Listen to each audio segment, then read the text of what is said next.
Welcome into the GSMC Chip Shot Football Podcast presented by the GSMC Sports Network. I'm your host, Manny Maradiegue, bringing you guys four more topics to talk about on today's episode in regards to more Cowboys news and just storylines around the NFL. The first one I'll get into will be around the new Chargers defensive coordinator, Jesse Minter, and what his strategy is to unlocking the full potential of that Chargers defense. Later on, I'll talk about the Stefon Diggs trade rumors and Bills GM coming out and sort of debunking those, wiping those away and saying why they wouldn't trade him, and I'll give you some reasons why they might want to trade him. Later on in the show, I'll recap everything that went down on the franchise tag deadline yesterday. There was a lot of players tagged, a lot of surprising players that weren't tagged, and some re-signs and other players that are going to hit the market and their potential impact. Before I wrap it all up with the story on the Cowboys again, this time Dak Prescott finally speaking to the media and giving his answer on why he feels attacked in some way by the media on the criticism that his team is receiving. All that coming up on today's episode. Before I jump into the first segment, I want to remind you guys to please use the tip and donations link with any questions that you may have during the show. The tip and donations link is running across the ticker down below me. The link is gsmcpodcast.net. And if you're only listening to this episode, the link again is gsmcpodcast.net. This makes sure I'm able to see your questions in the chat box right away and can read them on air. It's also a big help for the show and all the other shows across the networks for you guys to use the link and just engage with us. It makes it more fun, and we always appreciate it every time anyone's able to do that with any question or comment that you guys may have. But in saying that, I'm able to move into the chip shot story as always, kicking off the show. This time around the Los Angeles Chargers, they were also pretty active, one of the more active teams this offseason. They've made a lot of releases. Obviously, the big news is them bringing in Jim Harbaugh. But they also brought in Jesse Minter, the defensive coordinator at Michigan with Harbaugh. He came over to the Chargers, and now he'll have the task of trying to unlock this Chargers defense that has very good players on it, but hasn't lived up to that reputation, that standard that having these sort of players comes with. He's basically, plain and simple, he's trying to use a system to get the best out of his star players, which is what every Chargers fan wants to hear. But in particular, Jesse Minter zoned in on Derwin James, wanted to get the best out of Derwin James. And he says he's looking forward to deploying Derwin James in that versatile role in various different systems, schemes that he has planned out to get the best out of Derwin James and for him to step more into that leadership, sort of Swiss Army knife, X-Factor defensive player that I'm sure everyone believes and knew that Derwin James could be coming out of Florida State.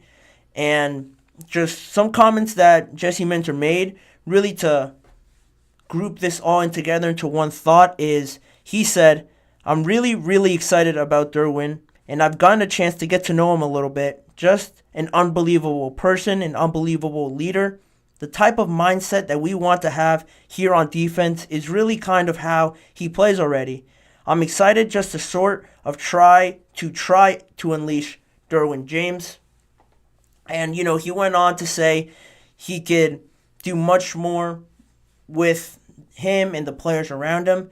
But he also made sure to preface it in saying that a lot of times coaches, when they have so many star players, maybe one in particular, they try to get them to do too much, overdoing their versatility and trying them in different roles where they might not excel or in different positions where they might not have played before.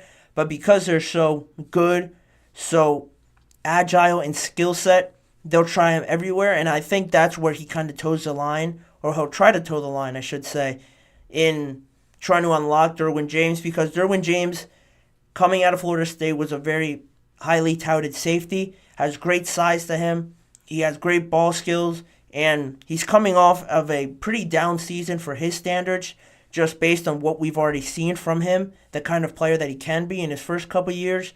Last year, much like the rest of the Chargers, defensively, they weren't very good. They had a lot of big names, Joey Bosa, Khalil Mack, Derwin James, Asante Samuel too, to some extent as well. And they just lacked any sort of big play, crucial third down stop, turnover on downs, whatever the scenario may be. They lacked those kind of moments in big games where you saw them lose a lot of those big games and maybe give up leads. Their offense wasn't able to stay on the field, and now their defense is tired and performing to less of what they're expected to. And all of that just wraps into a poor season. And Derwin James, being one of the more talented players, is going to be highlighted, especially after he was coming off back-to-back seasons of making the Pro Bowl. He just lacked that sort of spark. Really, that whole defense lacked that energy. And there could be some factors into that, not trusting in the offense, being too tired, just over and over of seeing your defense not being able to stop someone can get to you mentally. Could be one reason why, after a while, that defense kind of loses its spark, its energy. But that's what Jesse Minter has been brought in to do. Get the best out of these players, Derwin James especially, because personally I really like Derwin James. I was a big fan of him coming out of Florida State. And if they could unlock him, I know they have other questions elsewhere with Khalil Mack. Is he going to get traded or released? They got to figure out their cap space with four of their best players, Keenan Allen, Mike Williams, Joey Bosa, and Mack, as I mentioned. But if you're able to keep Derwin James, I think Derwin James does enough for this defense that it might not be a top 5, top 10 defense right away. It might take a season even, but having Derwin James be the catalyst of it all, a sort of, just Ed Reed-ish kind of leader. I'm not saying he's Ed Reed as of now, but having that kind of voice back there, a quarterback of the defense, if you will, back there, controlling everything, will not only make this defense look a lot better and a lot more organized, but it'll make the job easier for Jim Harbaugh and Jesse Minter, who are both new to this Chargers team, back into the NFL. And it'll definitely take some time, but I like the fact that, Jesse Minter came out and pointed out to some players that he expects a lot more out of, and he is trying to get the best out of them because he expects it to lead to a lot of success. Is Derwin James the right piece to build around? I would say so, just to allude back to what I was saying. Building around the safety, and I think a good linebacker makes it a lot easier because they're able to organize everything and make sure the coverages on the back end are tight. Everyone's where they're supposed to be, as opposed to having one really good defensive lineman, a D end, a rusher of some sorts. It makes it easier just because you could have the quarterback hold the ball longer, and it makes the defensive end's jobs a little bit easier if on the back end it's all organized and it's all well put together, as opposed as a pass rusher getting there very quick, but the coverage isn't well. Someone's not where they're supposed to be. There's a lot of miscommunications, and then you get a lot of big plays, and the pass rushers in turn get frustrated because they're getting there quick, but they're not getting anywhere near the quarterback. And that's why I think having a guy like Derwin James, who not only is really a deep safety, he can play in the box, almost like a dime linebacker, or in any coverage they want to line him up in. He has so much versatility that you could really explore what you want to do with him, but finding that one area where he really excels in, I think is what Jesse Minter is trying to do in his time already getting to know Derwin James, but more so going into training camp and preseason, and then even during the season, because this is definitely going to take some time. Just in terms of the defense overall, I think they're going to really try and hone in on the defensive side of the ball because offensively, they don't really need too much. With the running back market of how it is, yeah, you lost Austin Eckler, but you could re-sign him if both parties are up for that. But in the same breath, you could get another running back probably for the same amount of money and potentially cheaper They could go for Saquon, but I think he's going to be too expensive for them with their cap. Derrick Henry, potentially, for a year or two. He could give you more production just because he's been more relevant, at least last season, than Austin Eckler. But even, I don't know, a Tony Pollard or DeAndre Swift could be interesting as well because he had a good season with the Eagles, but they obviously didn't re-sign him, and now he's going to be a free agent. I think that would be a good fit for the Chargers as well because he could catch the ball. He's very agile, like Austin Eckler, but he's a bit more nimble and a bit more versatile in the passing game compared to Austin Eckler. And just to wrap it all up, I think this defense is definitely going to take some work, but seeing what Jim Harbaugh did at Michigan, the kind of defense that they had, building up from the D-line and then so forth, the linebackers and the safety, he might have to work a little bit backwards here with Derwin James being the focal point, but you still have Joey Bosa there, and even if you don't have Khalil Mack, you could still draft somebody or find other free agents out there that could generate you a pass rush. Your defensive tackle position hasn't been the best. They could go and try and negotiate something for Christian Wilkins or a player like that, but I think they have the pieces there, and I think Jim Harbaugh is excited to work with them, and because it's defensively built, or he's defensive-minded, more so than offense, I think it would be a good point for him to start with this defense, because if he could get the defense right, he already has the franchise quarterback, Keenan Allen, and just a decent enough offense to work with where you don't have to be putting up 25 points per game to improve from what you did last year. I think that's the main goal, just improving on last year. It's not going to be that hard, I don't think, because I think they were 4-13 if my memory serves me right. So if he could get more out of Justin Herbert, make this defense look better, I think everyone is going to fall in love more with Jim Harbaugh than they already are excited for him as soon as you walk back in through that door.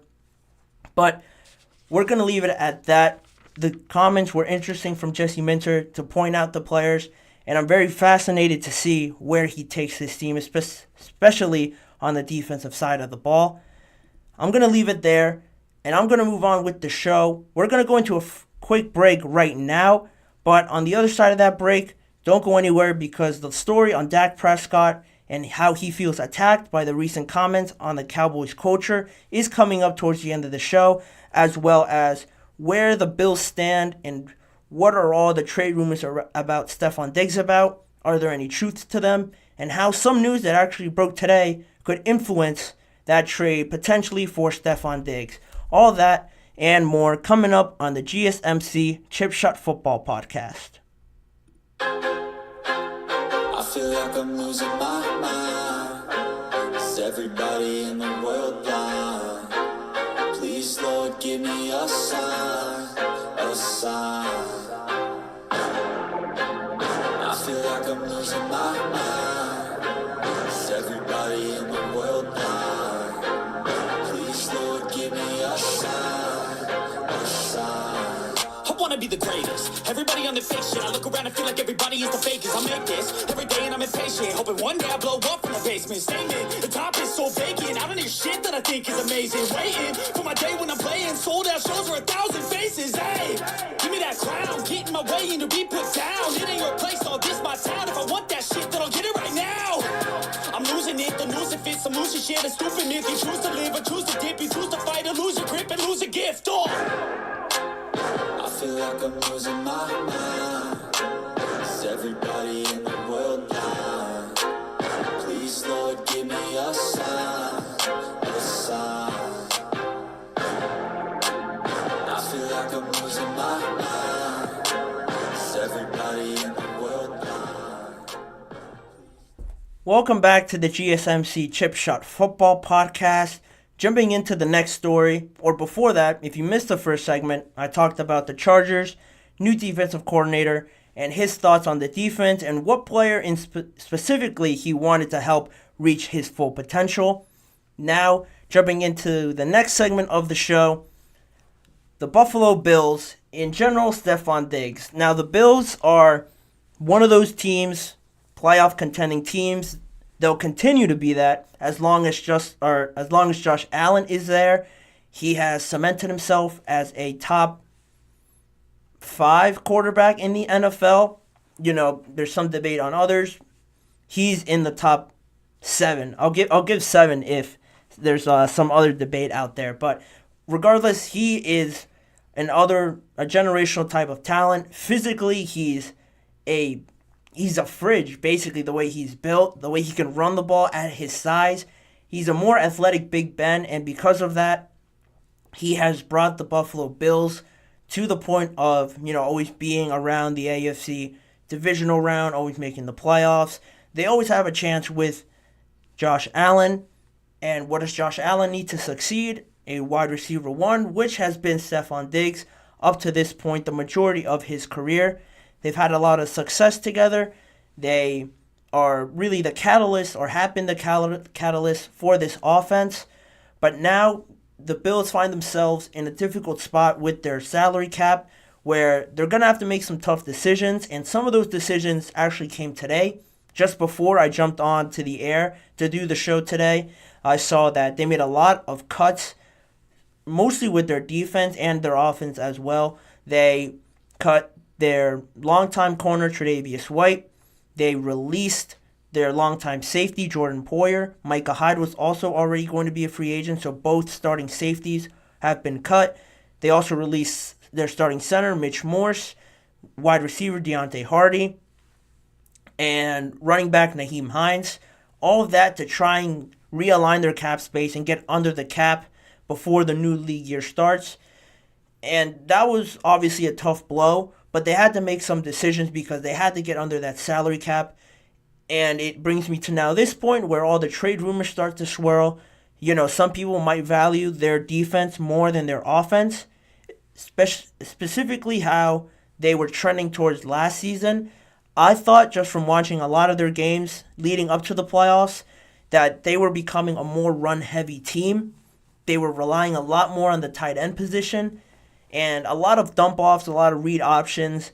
Josh really not taking the big, risky throws downfield to Diggs a lot of times, but rather checking it down, finding the easier options through James Cook, Dalton Kincaid, Dawson Knox, and Stefon Diggs, don't get me wrong, was still involved.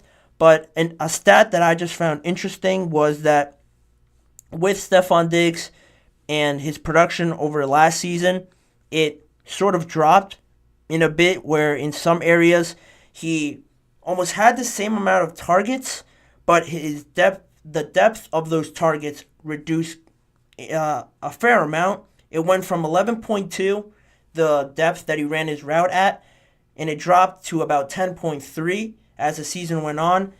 His yards per game also went down from 89 per game to 70 yards per game, and that led into some pretty bad performances offensively from the Bills.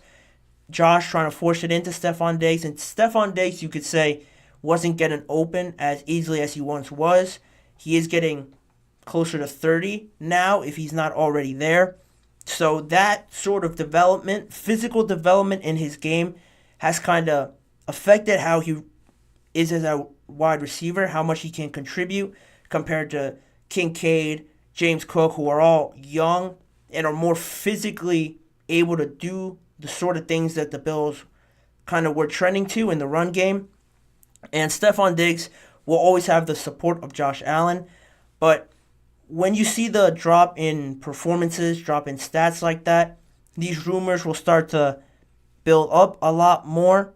And, on top of that, Gabe Davis, who was another wide receiver for them, he is looking more and more likely to leave the Buffalo Bills as well because of that salary cap. He's only still 25 years old, so he could get a decent deal somewhere else. And it just really didn't make sense for him to stay there. We'd rather look out for, his personal benefit, look for the money elsewhere, and still be on a competitive team as well. He didn't perform as well as he did last year, but that was in part due to injury and stuff like that. So we'll see what kind of contract Gabe Davis gets. But back on Stefon Diggs, it now puts you in this weird spot with Diggs where you're going to lose Gabe Davis. I already mentioned the other offensive players they lost. They're still not under the cap, I believe, at this moment. But they could certainly be if they trade Stephon Diggs, but you're now in this place where do you trade him, and then what wide receivers are you left with? But when I wrote the notes down for this, when I was going to make this one of the topics on today's show, they hadn't done any of those cuts, so a Stephon Diggs trade looked a lot more realistic at that point because, defensively, did you want to risk that? Do you want to potentially give Stephon Diggs up based on the trend that he's been on in a lot of reduction of yards per game, depth of targets, and stuff like that? Did it seem reasonable to give him up? Bills general manager, Brandon Beane, didn't think so. At the Combine, he said, yeah, I expect him, that being Diggs, to be here. In a simple response to all these trade rumors, Brandon Beane said he expects Diggs to be here. And after these cuts, it only backs that up even more and more.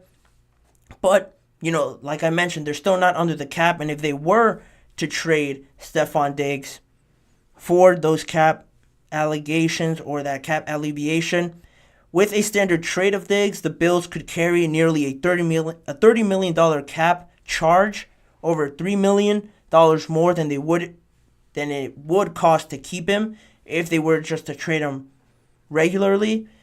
So that from that point, it doesn't really make sense to trade him, which is probably the biggest reason why the Bills didn't trade him.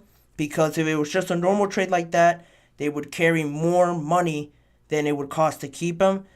The other scenario that could have popped up was if they released him after June 1st, like they did with Tre'Davious White, they'd get stuck with a $22 million cap charge, but that would be in 2025, and they would save about $19 million this year if they needed the money desperately this year, which was probably going to be the more likely scenario, but they decided to take that route with Tre'Davious White. Now he's gone, and he's able to sign somewhere else. He's coming off of 2 knee injuries. It's going to be tough for anybody to give him a big contract, but I still believe he can contribute something to a defense elsewhere, and it'll be interesting to see where he goes. But with that, on top of the other releases, Stephon Diggs staying with the Bills seems more and more likely than it did before. And at this point, with everything that I just said, it looks like Stephon Diggs is going to get another chance in Buffalo. Not that he doesn't deserve it, but, you'll have a lot of people saying in a lot of games, if the Bills don't perform well, or if they're not having the kind of numbers that they have had in the past, why they're going to start raising questions about why Stephon Diggs is still there, quite frankly, and why he's not performing up to the amount of money that he's getting paid. And that all depends on their results. Those results could depend greatly on the releases that they had. If they don't compensate for replacing those guys, very meaningful and impactful guys, not just in terms of on the field, but off the field as well. Micah Hyde, Jordan Poyer, the essential leaders of this team on the defensive side and overall. Now you're going to have to find new voices, new leadership. Potentially it could fall on Josh Allen more. I don't know how much he stepped into that leadership role, but Stephon Diggs is also another one that could take up that voice in the locker room and be that leader. But you have to wait and see how it all gels. That's the biggest part of the NFL season, how all the pieces to the puzzle fit together, what kind of moves you make to build this roster that you see potentially competing into January and February. And just on that note, he's still, Stephon Diggs, going back to Stephon Diggs, he still garners wide receiver 1 targets, but he's getting them on shorter routes now and with less, and doing less with them as well, according to a lot of statistics and reports that I saw on ESPN and from a lot of different sources. So how do you fix that? I've listed out all these issues potentially with Stephon Diggs. How do you fix it? If I'm thinking about it, it all has to play into the kind of identity that they're trying to build into now. With them being a bit more run heavy, a lot of teams are going to start to pile the box, get a lot more people in there to stop James Cook, to stop Josh Allen especially from those QB sneaks or those read options. you're going to have a lot more people condensed in there, and that way it could open up the field a little bit more for Stefon Diggs. Yeah, it might take away from his targets, and we might see a little bit more decrease, but I think the efficiency of that production from Stefon Diggs will grow greatly rather than throwing him 10 targets, having him catch about 4 of them, have 60 or 70 yards and no touchdowns. I think those numbers say a lot more and a lot more eye-catching than maybe 5 catches on 5 targets, 70 to 80 yards on play-action throws, longer ones with one-on-one coverage and a touchdown. It might not look a little different, but I think a lot of people would take that over the other side of it if it means winning games, controlling the ball, the possession of the ball, and being more efficient with what you do with Stefon Diggs rather than just force-feeding him ball after ball after ball and hoping he does something with it. If they're just going to double-team him, that's another thing. They were still more likely double-teaming Stefon Diggs, and he wasn't able to get open in that. And with Josh Allen force-feeding him the ball, it led to interceptions, bad throws, and a lot of miscommunication, frustration spilling onto the sideline. All that, I think, if I were to fix it, I would decrease the quantity of the targets and try to increase the quality of it to benefit not only Diggs, but this entire team.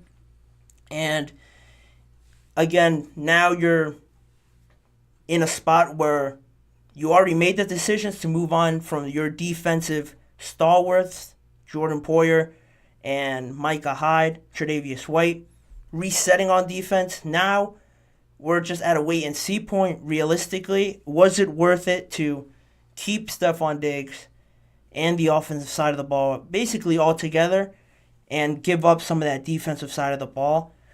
Because I think recently the Bills have been very well organized on defense. They've been known for their defense a lot recently, and it's going to look very different now, and I'm very interested to see how they play off of that, how the offense potentially gets better and now becomes the identity a lot more than the defensive side of the ball. It'll put more pressure on Josh Allen for sure and Diggs to perform, but that's just going to come with the repetition and getting everybody acclimated to each other and this new style, which I think benefits them more because you have to take advantage of Josh Allen's physicality, his build, quite frankly. His arm talent is there. It's exceptional, but you could definitely overdo the arm talent and force it into bad situations more often than not than if you ran the ball. We're a lot more physical with run plays because those just carry less risk than throwing the ball 30 to 40 times per game, obviously. They'll have more possession of the ball, and I think it'll make Josh Allen a lot more efficient going forward. He's able to keep Stefon Diggs around. I'm sure that makes him happy. I'm sure Stefon Diggs is a lot more at ease. But you never know, again, in the NFL. They could make a surprise trade if the package is there. But for now, it looks like the band is staying together. The dynamic duo of Diggs and Josh Allen looks to be staying together. And I will put a pin on that conversation. And I will transition now into another break in the show. And on the other side of the break, on the other half of this show, I will bring up what happened on franchise tag deadline day, what moves were made, what players were tagged, what players weren't tagged, and my thoughts on all of that, making sure you guys didn't miss any of the news that dropped yesterday. I'll have it all on here on the GSMC Chip Shot Football Podcast. Don't go anywhere. I'll be right back.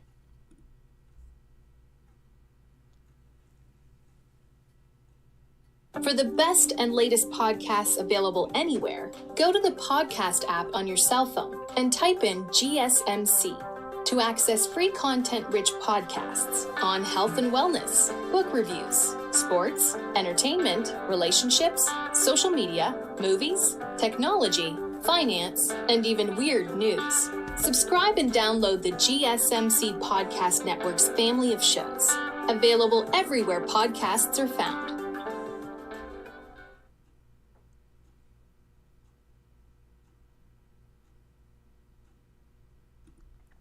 Thank you for joining me back on the GSMC Chip Shot Football Podcast. I'm your host, Manny Maradiegue, and the deadline for franchise tags was on Tuesday, yesterday, March 5th. That being a lot of these teams getting a lot of deals done. A lot of teams were under a lot of pressure to get these deals done with some of their star players. And I'm just going to go over a lot of them that I saw. I think I got most of them, but there was others that happened a little bit later than I did these notes, or some that just broke today that I'll try to also bring up and give you my thoughts on as well. And the day started really with a lot of releases and just some quick notes that I have here. The Panthers released tight end Hayden Hurst. The Jets released JioSaavn to save $5 million. And some of the bigger ones that came out later in the day were that the Dolphins released Jerome Baker and the Chargers releasing Eric Kendricks. For the Dolphins side of it, they weren't able to restructure Jerome Baker's contract in any way to get them under that salary cap. They're another team that has a lot of players as unrestricted free agents, and they really had to pick and choose who was worth keeping around with the amount of money that was being made. And Jerome Baker wasn't able to negotiate a restructure deal, so he'll be hitting free agency, and I'm sure he'll gain a lot of attention from various teams to acquire his services. I have seen a lot about the Pittsburgh Steelers being one of those teams. They liked him a lot coming out of Ohio State, and now they have a chance to get him, but they have to restructure potentially that deal to fit under their cap because the Steelers don't have a lot of cap, so I'm sure they'll have to restructure him. And some of the bigger news, the Giants obviously decided not to tag Saquon Barkley. The Ravens, on the other hand, franchise tagged their defensive tackle, Manny Maradiegue. This was expected. A lot of people knew that the Ravens couldn't afford to let him test free agency just because of the season that he was coming off of. He had 13 sacks as a defensive tackle this past season. That's the most by a Raven player in the last 9 years. So, your hands are tied there. You can't let that guy set 1 foot out the building and potentially lose him. So they put the tag on him. They're still going to negotiate for a new contract, but at least they'll have him for at least one more season and try to negotiate something with him. Another one that was pretty big, or that happened early on, was that the Texans re-signed their tight end Dalton Schultz, and it later came out that they also re-signed their kicker Ka'imi Fairbairn to another long-term deal. I think it was $13 million around, or not $13 million, 3 years, $15 million for Ka'imi Fairbairn. So he'll be sticking around. They made sure to keep Dalton Schultz to keep that offensive firepower, and C.J. Stroud, most of all, happy with a reliable weapon like Dalton Schultz was to him. And they still, with Saquon Barkley not being tagged, I'll harp on it again. I think that's a no-brainer for Saquon to go from the Giants to the Texans. Immediate success. I think it's a perfect match, but those rumors are still swirling.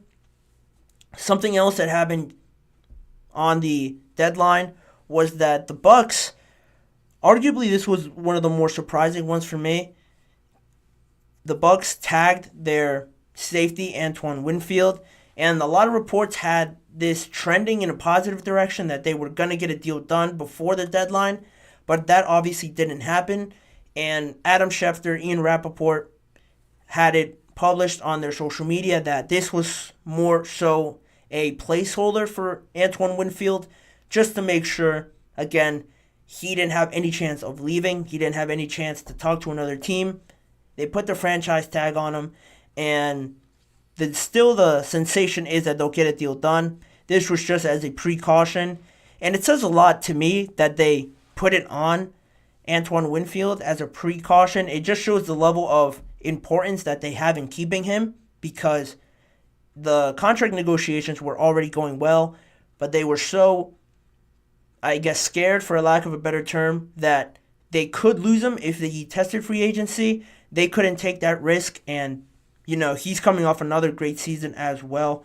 He's slowly becoming that leader of that defense, more so now they don't re-sign Levante David, and Devin White also seems out the door, so he's going to be the one stepping into that role. They couldn't afford to lose him. I expect them to get a deal done, a sign and then get a deal done sort of situation that has been occurring a lot. And But that was surprising that they franchise tagged him and weren't able to get anything done. In other news around the NFL, the other one, which was probably more surprising to me, and I'll get into this more on tomorrow's show or Friday's show in regards to all the questions I had after these deals. This was one of them. Why the Giants decided not to tag Xavier McKinney if they already were rumored to not be tagging Saquon Barkley. Xavier McKinney has been one of the more reliable, stable players and good draft picks that they've hit on in recent memory. They always draft these offensive tackles and they either don't pan out right away or they sort of lose hope in them right away. They're Andrew Thomas, Evan Neal were the ones in recent memory that they drafted, but now it seems like those guys are just bad all of a sudden. They dealt with injuries or they've not been the stalwarts that you need at the offensive tackle position, but it always seems like the Giants every year are drafting for an O-lineman. We have to get the O-line better. We have to protect the quarterback. It seems like that's been the strategy for the last 3 or 4 years, and they either don't get it right or they're just trying to move on, looking for a very fast success. And a lot of times it doesn't work like that, or they could be right and they just don't develop these guys as they should, because these guys are very high prospects. Arguably, both of them were the best tackles in the class that year, and for them not to pan out, for the Giants to still harp on, fixing their offensive line, it is puzzling. But Xavier McKinney was one that did pan out for them. He was a great draft pick for them. And, they didn't tag him. He was up for a contract extension. They decided not to do that. Now they're going to let him test free agency. And I just don't understand where the reasoning comes into that.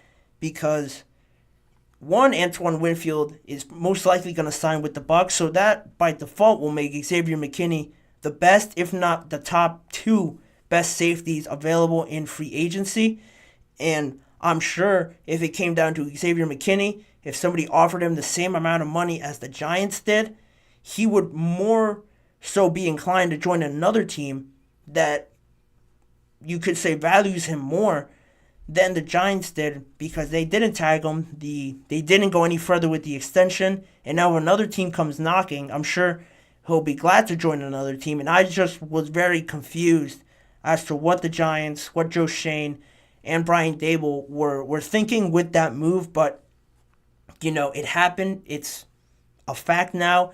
And we're going to have to wait till the start of the new league year, to the official start of free agency. If he's one of the first ones taken off the board, I probably expect him to be. And that's where that stands. In other news, the Colts, they tagged Michael Pittman. Same reason, they couldn't let him get out the door. They say, their general manager says that it is trending in the right direction, but he had the best season of his career, so it made sense for them not to want to lose him potentially, with Anthony Richardson trying to get back some of that success that he had in his rookie season, derailed by concussions and medical stuff. He looks promising from all the games that I saw, so they want to help him keep his number 1 receiver around and help that development. The Bears also tagged their cornerback, Jalen Johnson. They also say that the deal is close to being done for an extension, but if he does play under the tag, it'll be almost $20 million worth of a 1-year deal if they're unable to get the extension done. But that's one of the priorities for the Bears and general manager Ryan Poles. He harped a lot on keeping Jalen Johnson, valuing him as much as they do. So that's another one that I think will probably get done sooner rather than later. And 2 of the bigger ones, the more no-brainer ones as well, Brian Burns and Josh Allen were tagged officially by the Panthers and the Jaguars. 2 of the premier young pass rushers that, if they hit the market, they were not going to last more than a day or 2. I guarantee that. But the teams obviously saw that and valued them the same way. The Jaguars say that their deal with Josh Allen is close to being done, and they also released Rayshon Jenkins their safety and their corner, Darius Williams, as well, making more room for a Josh Allen deal to be done.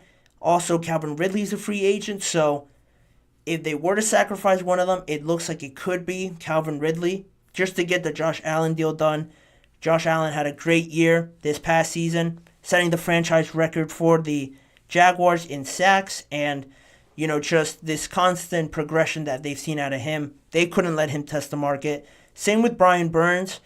He is in a more delicate situation just because it's the Panthers, and he might be looking for more success elsewhere and might not want an extension with them. Those talks could carry on a little bit later than a lot of people might expect, but I see it as, if they don't give him a good amount of money, I think I saw somewhere he might be asking for north of $26 million, around there. If they don't pay him that, I'm sure he'll not sign the franchise tag. We might have a holdout situation in place with Brian Burns. So different situations for two guys that play basically the same position but are in different spots with their teams. Other than that, the Lions re-signed Emmanuel Mosley. Their cornerback that they acquired from the San Francisco 49ers was now coming back from 2 ACL injuries after he came back from his first one this year during Week 5. He tore his other ACL, and now he's trying to come back from that.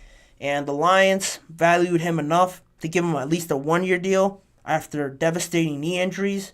So he'll be staying in Detroit.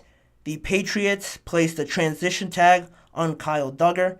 That is around $13.8 million, and that allows them to match any offer that comes at Kyle Duggar in case another team offers the same amount. The Patriots have the obligation and the right to match that deal in order to keep Kyle Duggar. So there's a bit more security there. And to wrap it all up, just off of that Kyle Duggar deal, that means that the Patriots won't be tagging their offensive lineman, Mike Onwenu. He'll be a free agent. And like I mentioned before, the Jaguars released Darius Williams just to create more room for Josh Allen. All those are the moves that I saw happened. And just off of today, I'm pretty sure I saw Eagles release Avonte Maddox, one of their slot corners, dealing with a lot of injuries and had a $9 or $10 million cap hit, so it made sense for the Eagles to release him. He is still in talks with the Eagles about potentially signing him again, but for now, they have released him. And I'm trying to think of any other deal that I saw today that might have dropped before I came on here. I'm not thinking of any. None are coming to my head, but just to wrap this whole segment up, to bring up the players that are free agents because they weren't tagged, leaves it with Chris Jones, Christian Wilkins, Saquon, Josh Jacobs, Onwenu, Baker Mayfield, Calvin Ridley, and Xavier McKinney. All those players had the option to be tagged, but were not tagged, obviously. Their teams decided to let them test free agency. And Chris Jones, he's closer to Kansas City than leaving, but you definitely have players on here like a Calvin Ridley, a Baker Mayfield, Josh Jacobs, Christian Wilkins, most likely, that we could see them on different teams, and they'll definitely be taking offers from other teams for not only a good amount of money that they've earned, but for an opportunity to play, potentially for a better team and find themselves in a better situation than they're coming off of this past season. All interesting stuff, all stuff that is in development and will definitely speed up over the coming days. But with that, I will send this show to its last break, and on the other side of it, I'll bring you more Cowboys news. What did Dak Prescott say about him feeling attacked? What his reactions were to the latest Jerry Jones comments, and what my thoughts are on Dak Prescott saying all of this, finally speaking to the media this offseason. My thoughts coming after this break on the GSMC Chip Shot Football Podcast. You're not going to want to miss it.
back on the GSMC Chip Shot Football Podcast for the last segment of the show regarding the Cowboys, Dak Prescott, and all the comments that just seem to not stop when it comes to the Cowboys.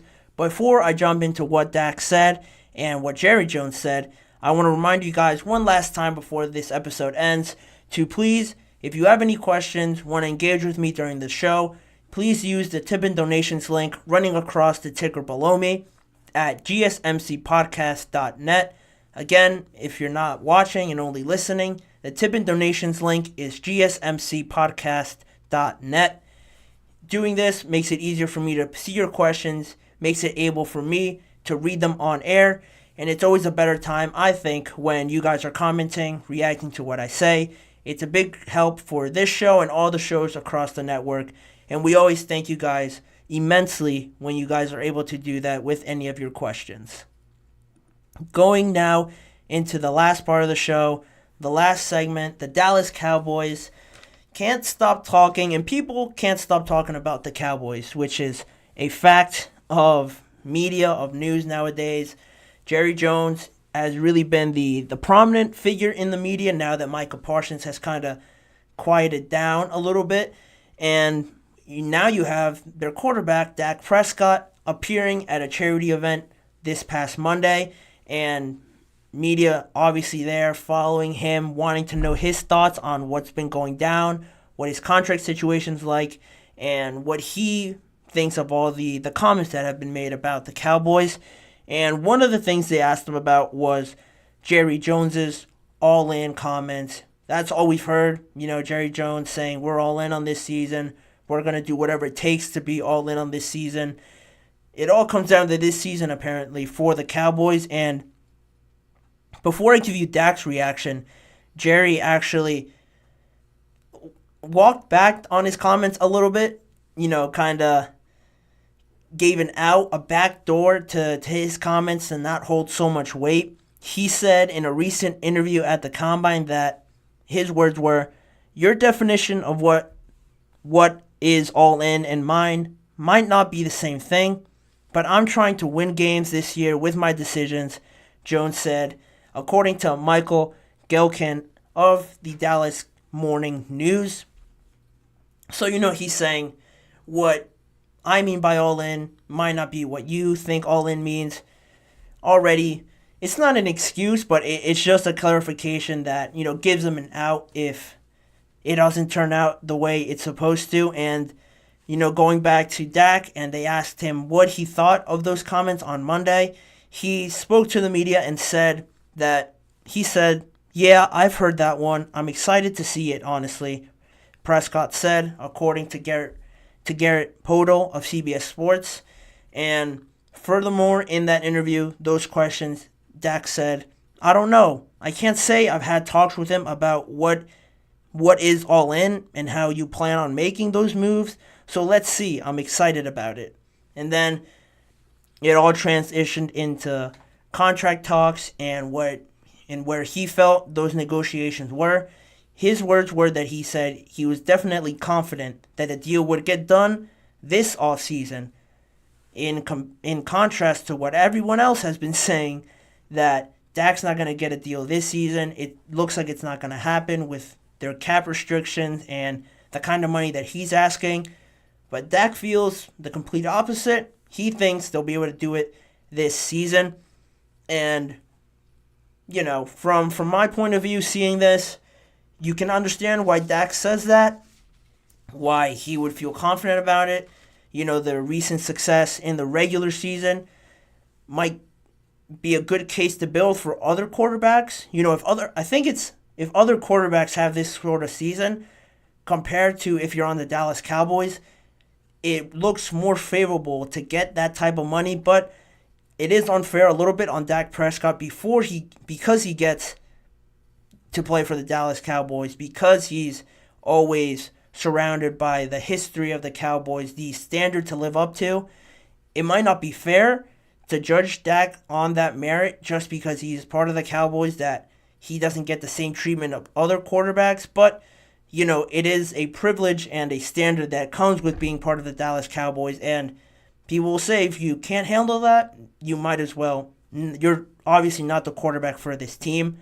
A lot of people have said that, and now that he's coming into a contract year, it's yet to be seen what the Cowboys will do. I'm sure whatever they do, it'll garner a lot of happy fans and a lot of very angry, disappointed fans, just depending on where you sit on Dak.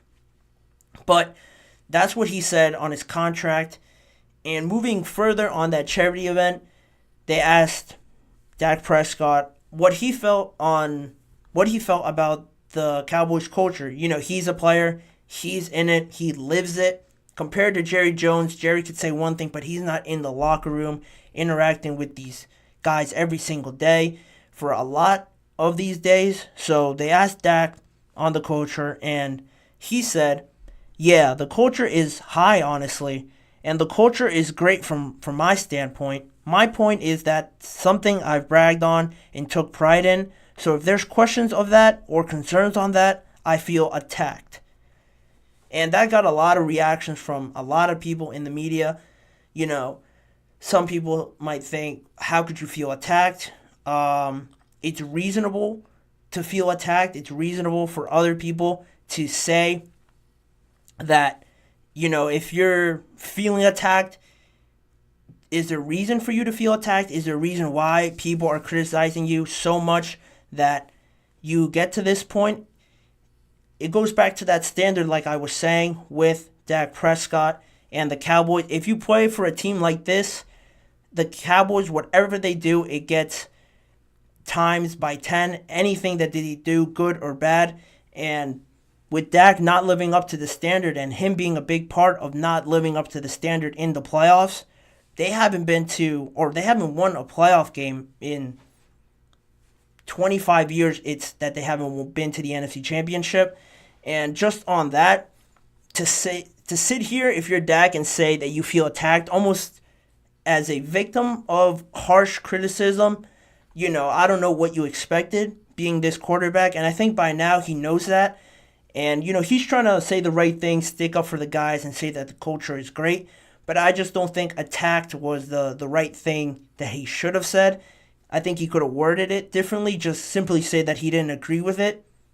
Most people would have said, and if I was in Dak's position, I would have said, you know, everyone that's criticizing isn't in the locker room. That's probably what he should have said and what most people do say. But to say he feels attacked, I think it makes people feel a certain type of way that, you know, they are not letting him off the hook for saying that he feels attacked. And a lot of them will justify attacking the Cowboys because they are so big, so well known that the past results that they have gotten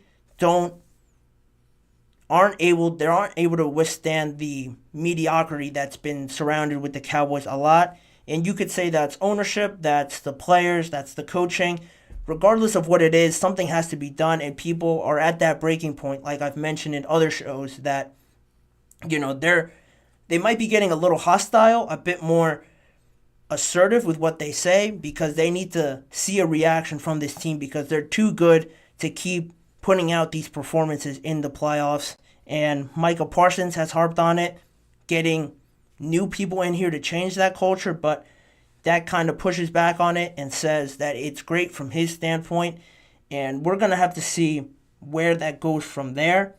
And if you're Dak and you guys really want to do something about it, you know, how do you get people to stop asking these questions? How do you get people to stop badgering you about the culture, the performances, why things aren't going your way?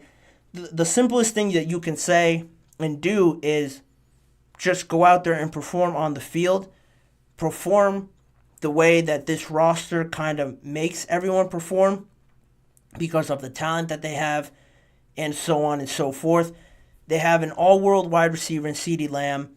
They had a decent running back with Tony Pollard, an amazing O-line, and a defense that's great led by Micah Parsons. DeMarcus Lawrence was there. Stephon Gilmore stepped up. Trayvon Diggs was hurt, but he's also been there around it.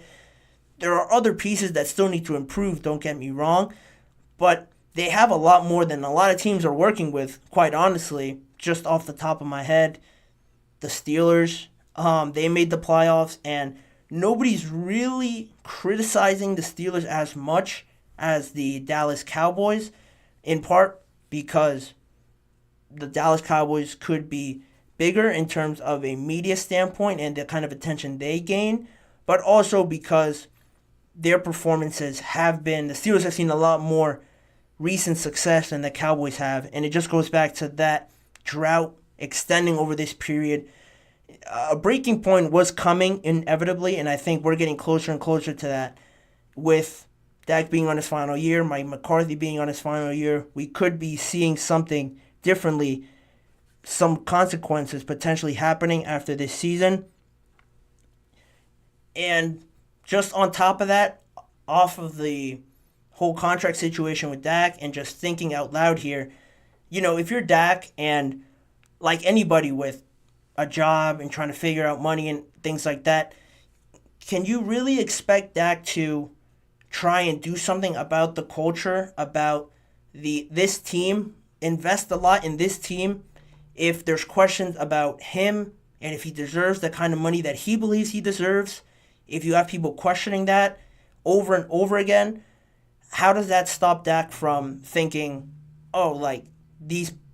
this team doesn't value me? If they really valued me and wanted me to stick around for a while and really invest into this culture, they would pay me. And if they don't pay me and still have doubts about me, why would he invest all this time into trying to fix a culture that he might not be in come next season or 2 seasons down the line? Now, that seems pretty unlikely, pretty extreme to some extent, but it is a reality somewhere where Dak might not be on this team and he might feel a certain type of way if his contract isn't settled and people still question him and his play. He might just had enough of it at one point and just not invest in the Cowboys and want to just move on if people don't value him here and try to find a team elsewhere that does value him and gives him the amount of money he's rumored to be asking for. And, it all seems to be simple as for the Cowboys to just win a playoff game. They just need to win a playoff game, and it seems that all of this will go away. And that's a question I want to pose to you guys. I don't think we'll have enough time to get into it, but, I want to know what you guys think. Do you think the Cowboys just need one playoff win to get a lot of this attention off their back? In my opinion, I think it's always going to be there just because they're the Cowboys. For them to always be in the playoffs, I think is already a given.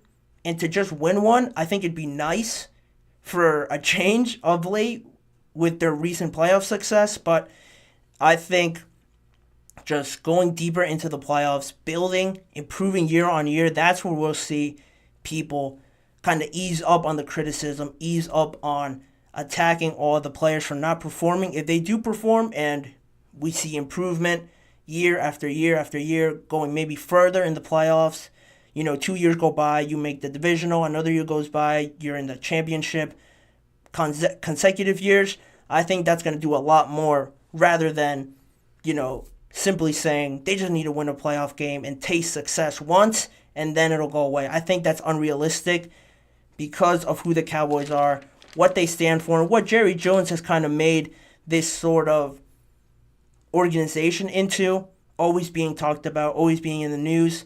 He's kind of built that, and now you reap some of the benefits of it, and you also see some of the downsides now more than ever with the players receiving all this criticism.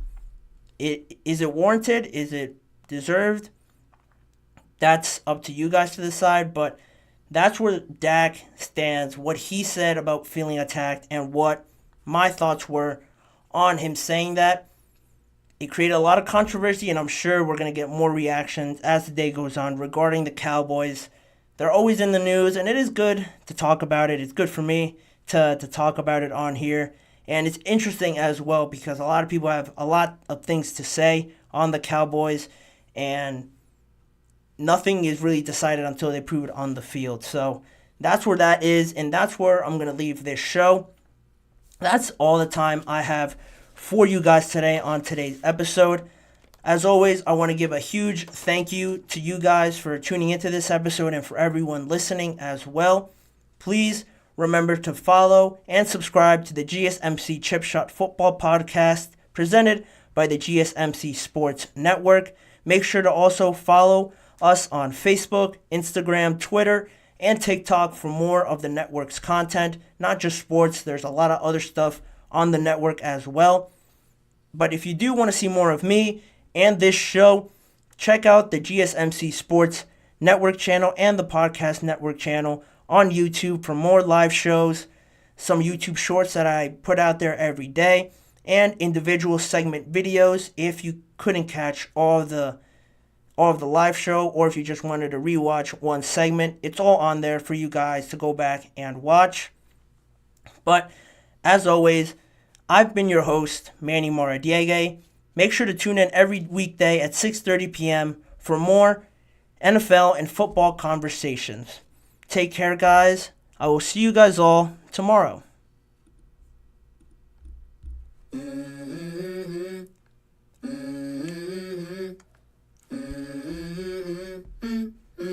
Let's go. I wake up to a little bit of drool on my pillow, feel like it's gonna be a bad day. Yeah, I'm tired of shit, and the coffee ain't hit yet, damn, ain't that great.